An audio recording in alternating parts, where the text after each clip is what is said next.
परभणी येथे संविधानाचा अपमान व तोडफोड केल्याच्या निषेधार्थ माधवनगर येथे कडकडीत बंद।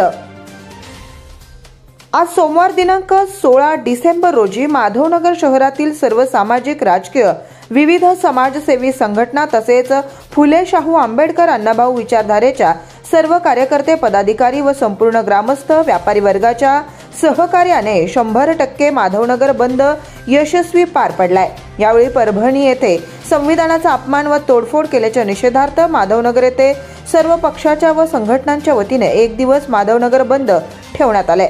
यावेळी काँग्रेसचे सांगली जिल्हा सरचिटणीस विक्रम कांबळे दाजी, राष्ट्रवादीचे सरचिटणीस सचिन साबळे, गणेश शिंदे, जितू माशाळे, आरपीआयचे चंदन बनसोडे, शिवसेना उबाटा गटाचे माधवनगर शहराध्यक्ष किरण पवार, काँग्रेसचे उदय पाटील, उत्तम सूर्यवंशी, विठ्ठल बेले, सागर भोरे, अजय आदाटे, गोसावी समाजाचे नेते राजू घाडगे, पोलीस पाटील बबन आवळे, प्रताप आवळे, त्याचबरोबर समूवेल चौगुले, रवी बेले, राजू शेख तसेच सर्वजण उपस्थित होते।